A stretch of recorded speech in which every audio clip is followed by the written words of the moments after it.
नमस्कार दोस्तों, stock market studies में फिर से एक बार आपको बहुत-बहुत स्वागत है। तो आज यहाँ पे मैं डिस्कशन करने वाला हूँ एक ऐसे कंपनीज़ के बारे में जो बहुत ज़्यादा चर्चे में है और ज़्यादा से ज़्यादा कमेंट मुझे इसी कंपनीज़ के ऊपर आते रहते हैं। तो कंपनी ने इस बार जो धमाका किया, मैं पहले आपको बता चुका था कि इस कंपनी फ्यूचर में शायद धमाका कर सकते हैं।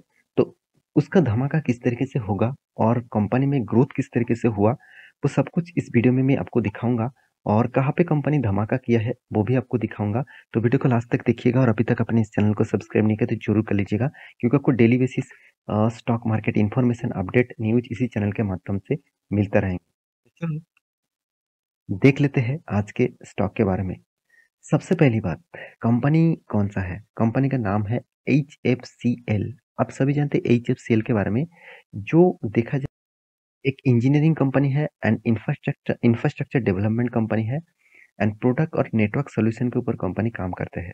आप देख सकते हैं कंपनी का जो बिजनेस मॉडल्स है वो ग्लोबल टेक्नोलॉजिकल रिवॉल्यूशंस के ऊपर है। साथ ही साथ कंपनी का प्रोडक्ट जो है, कंपनी का जो बिजनेस है, आप देख सकते हैं जितने सारे ऑप्टिकल फाइबर्स होते हैं, ऑप्टिकल केबल्स होते हैं, उसके ऊपर कंपनी बिजनेस करते हैं। साथ ही साथ जितने सारे आप वाईफाई यूज़ करते हैं, उसके भी ऊपर कंपनी काम करते हैं। इसका मतलब डेवलपमेंट के ऊपर और रिसर्च के ऊपर कंपनी ज़्यादा से ज़्यादा काम करते हैं। तो कंपनी अ, इस ऐसे सेक्टर के ऊपर है। यहाँ पे देखिए केस स्टडीज कंपनी एक्चुअली कौन सा प्रोजेक्ट के ऊपर काम करते हैं, आप देख सकते हैं। Roll out and 4G networks के ऊपर, मतलब फोर जो टेलीकॉम सिस्टम है उसके ऊपर कंपनी काम करते हैं। साथ ही साथ कंपनी आप देख सकते हैं मेट्रो रेल्स, जो मेट्रो रेल्स प्रोजेक्ट है उसके ऊपर भी कंपनी काम करते हैं। साथ ही साथ जो सप्लाई ट्रेन्स, यहाँ पे देखिए एब्रेटिक्स जो पाइपलाइंस है वो भी कंपनी स्विट्जरलैंड के ऊपर कंपनी उस प्रोजेक्ट के ऊपर भी काम करते हैं। तो कंपनी के जो बिजनेस मॉडल्स है आपको समझ में आ ही चुके हैं। तो अभी कंपनीज के बारे में, डिटेल्स के बारे में बात करूँ तो आप देखेंगे इस बार कंपनी ने कहाँ पे धमाका किया। तो सबसे पहले मैं क्वार्टरली रिजल्ट दिखाऊंगा, यहाँ पे आपको धमाका देखने को मिला। आज तक कंपनी इस तरीके से धमाका कभी नहीं किया। अगर ध्यान से इस चीज को देखेंगे, कंपनी 2009 दिसंबर मंथ का जो डेटा है उस हिसाब से 2022 का दिसंबर का मंथ का डेटा, मतलब बीच में एक दिसंबर मंथ आया था और मतलब एक नहीं, दो दो बार दिसंबर मंथ आया था। तो यहाँ का जो फिगर है और यहाँ पे टोटल जो फिगर आउट आप देखेंगे तो यहाँ पे आप देख सकते हैं 2019 दिसंबर में था 70 करोड़ के आसपास। 2020 में था 114 करोड़ के आसपास। 2021 में था 109 करोड़ के आसपास।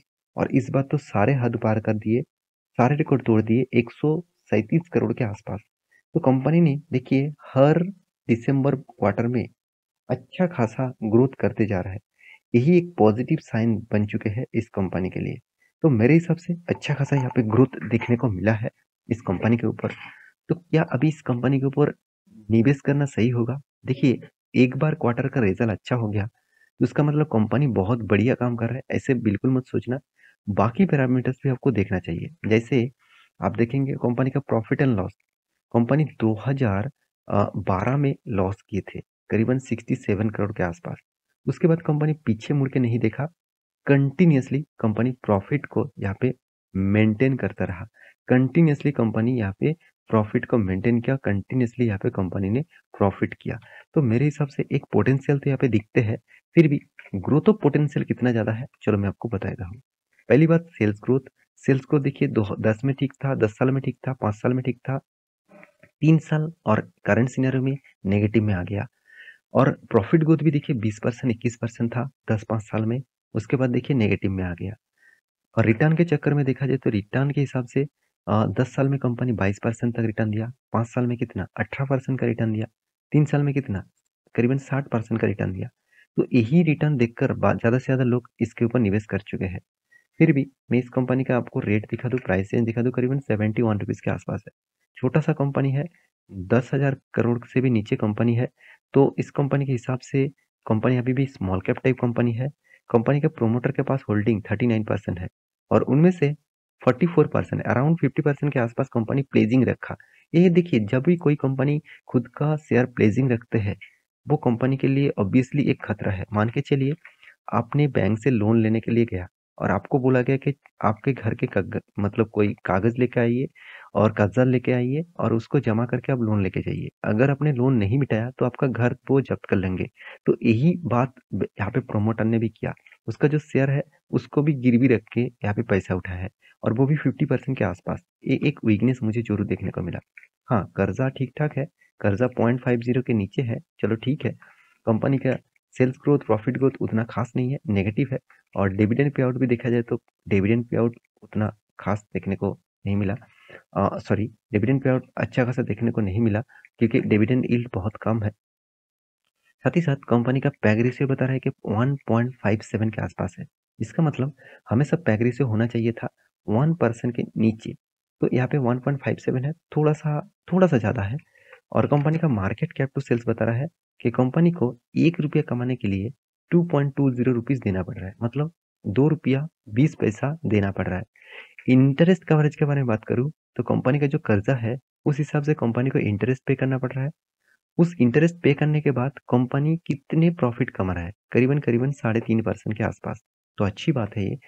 और कंपनी का देखिए प्रॉफिट एंड लॉस तो मैं आपको दिखा चुका हूँ। अभी देखना है कैश फ्लो। क्या सही में कंपनी के हाथ में पैसा जा रहा है? हाँ, बिल्कुल। कंपनी लास्ट टाइम जो प्रॉफिट दिखाया करीबन 326 करोड़ के आसपास, उस हिसाब से हाथ में पैसा आया कितना? 206 करोड़ के आसपास। इसका मतलब बाकी पैसा अभी तक नहीं आया। और कंपनी के इन्वेस्टर के बारे में बात करूँ, देखिए प्रोमोटर के पास 39% होल्डिंग है, जो पहले 38% होल्डिंग था, बीच में 42% के आसपास था। अभी एफआईएस के पास, डीएस के पास भी होल्डिंग कुछ इस तरीके से 6% 2% के देखने को मिला। बाकी जितने माल था वो पब्लिक ने उठा लिया। तो यही मतलब होता रहता है कि छोटे कंपनी के ऊपर और छोटे प्राइस रेंज के ऊपर पब्लिक ज़्यादा से ज़्यादा माल उठा के रखते हैं। देखिए माल क्यों नहीं उठाए, क्योंकि देखिए इस कंपनी में चार्ट पैटर्न देखेंगे तो कोविड के बाद इस कंपनी ने धमाका कर दिया। कोविड के सिचुएशन में इस कंपनी का प्राइस था अरीवन अरीवन 8 रुपीज़ के आसपास। तो उसके बाद देखिए कंपनी ने बहुत शानदार परफॉर्मेंस किया। मैं आपको पहले भी इस टेक्निकल चार्ट पैटर्न के बारे में बता चुका हूँ। यहाँ पे 1 बार, 2 बार, 3 बार नहीं, 4-4 बार यहाँ पे एक रेजिस्टेंस फेस किया। उस रेजिस्टेंस का जब भी ब्रेकआउट होगा तो एक बहुत बड़ा रैली दिखेगा, मैं पहले आपको बोला था। तो इस लेवल में देखिए ब्रेकआउट हुआ और एक अच्छा खासा मोमेंटम देखने को मिला। अभी एक ही रेंज के ऊपर फंसे हुए है कंपनी। इस रेंज को ऊपर तोड़ना है कि नीचे में तोड़ना है, वो कंपनी डिसाइड करेगा, मतलब बायर सेलर डिसाइड करेगा। तो आपको थोड़ा सा होल्ड करना है इस कंपनी के ऊपर निवेश करने के लिए। अगर इस कंपनी के डेटा आपको अच्छा लगे है तो प्लीज़ एक लाइक कर दीजिएगा वीडियो को। और इस कंपनी में आपको पहले से निवेश है तो मुझे जरूर कमेंट करना। नया निवेशक के लिए मैं जरूर कहूँगा एक बार इस कंपनी के डिटेल्स रिसर्च करिए और उसके बाद निवेश करिए। तो ये वीडियो टोटली एजुकेशन पर्पस में था, कोई बाय एंड सेल का रिकमेंडेशन नहीं था। मिलते इसी तरीके से नया वीडियो लेके, तब तक के लिए अच्छे से रहिए, अपना ख्याल रखिए। Bye bye.